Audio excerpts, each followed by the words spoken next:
Hello everyone, welcome to the program. And in this episode, we'll be talking about planting roses that are already in the containers, like the nursery containers, as compared to bare root roses, which are in containers which have just the root system and no soil.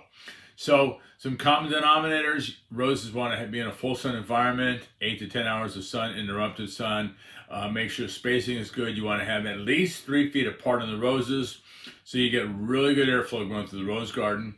Drip irrigation is suggested. I think drip irrigation is the only way to go for a rose garden because you want to keep the trunks dry and the crowns dry, crown being the foliage. And you want to keep all the moisture going deep into the soil, and very, very important. You want to have a nice acidic soil. As I said, you want to have a soil that is organic. You want to have a soil that, if you can, check it out with soil pH. Find out your soil structure. If you have a lot of clay, add organic matter, or find out how much clay you actually have in your soil. Roses want an acidic soil, and it's very, very important to have a very well drained soil. Also, it's good to use mulch around the rose garden. We'll be talking about this a little bit later on. So let's get into actually taking the rose and planting it into your environment where you're going to be putting it. When you get the rose home from the nursery, be careful how you take the rose out. Now, obviously, you want to have the hole dug where the roses are going to be going, and have the hole slightly larger, but not any deeper than the actual plant. And it's very important that when you plant these roses, make sure you plant them a little bit slightly higher than what's called the bud union. The reason being is that with gravity and with water, the roses are going to want to settle. What you don't want to do is plant the rose right at grade, meaning when it came out of the container. That way it's going to want to settle, and it can settle too deep, and this can be non-beneficial for the rose. So a couple inches and you'll be just fine. Then, as far as on the orientation of the rose, you want to try to get the rose evenly balanced and set up inside the soil so that it's not leaning in one direction or another. You want to have nicely set up so they get that full sun environment where they're going to be at, and it's evenly spaced in the garden. Very, very important. What's really important is when you're taking the rose out of the container, you don't want to just pull it out of the container. Don't do that because you could damage the root hairs and damage the plant. What you want to do is carefully, as you can, cut along the edge of the containers, and you want to peel open the container so you can easily take the rose out. Now, it's very, very important when you take this rose and you take it out of the container, you really strive to not damage the root system inside the container. So be very, very careful how you cut the container. What you don't want to do is just start yanking the plant out of the pot, because you can easily damage the root system of the rose bush, and that's a real bad thing to do. So once you get it out of there, carefully place it in its new home in the landscape, and then as you're refilling the soil back around it, push and compress that rose down and compress the root system so it makes good contact with the soil. What's very important is getting that root system from the rose bush to make good contact with your landscape soil. That's extremely important. And you want to squeeze that soil and compress that soil with your hands down into the soil. And that way you get a good firm fit between the root system and the soil. Extremely important. And occasionally it wouldn't be bad to put a little bit of water as you're going down there. And your hands are going to get dirty. So when you're working in the garden, expect it to happen. And just start pushing that soil down there and keep compressing that soil till you get right down to the area I described as called the bud union.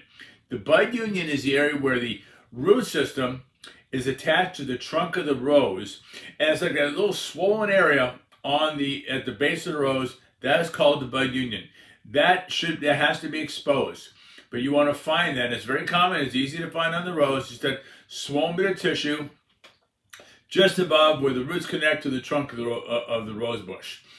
And after you get that down there, then go ahead and introduce a little more water to help the rose settle.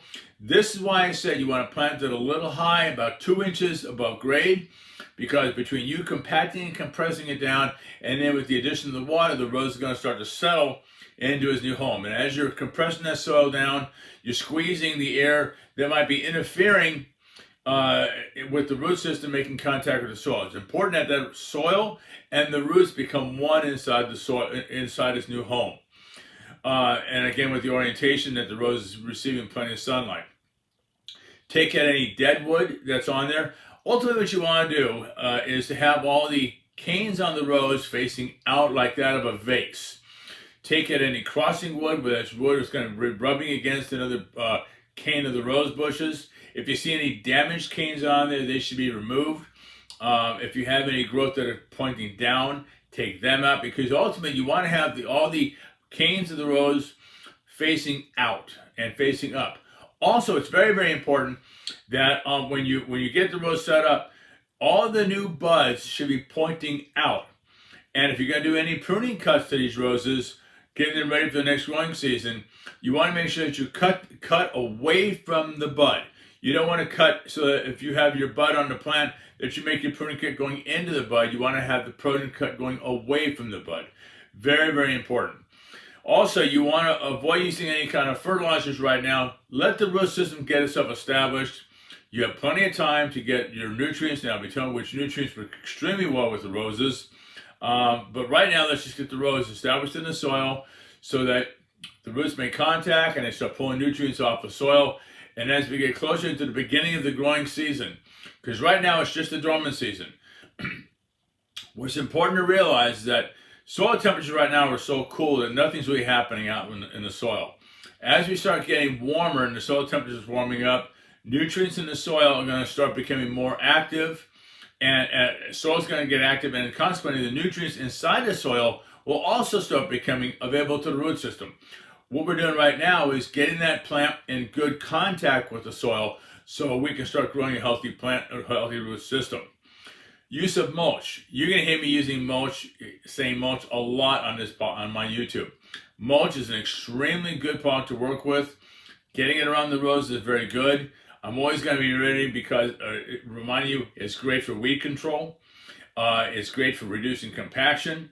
It's great for keeping moisture contained inside the soil, because roses, they want to have available moisture but not wet.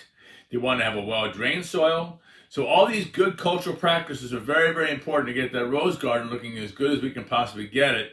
And how we get it started up and running is really, very important. So with that, that's kind of the basics between getting the roses established. Again, as I always do in all my YouTubes, I give you a recap. You want to make sure that you don't damage the root system when you're taking it out of the container. Also, you want to make sure that the rose has got good orientation to sunlight. 8 to 10 hours of good sunlight is what you're going to need. You want to make certain, I suggest drip irrigation, because drip irrigation works great for them. Use of mulch. So with that, folks, go enjoy the garden and enjoy the rose garden. Thank you very, very much.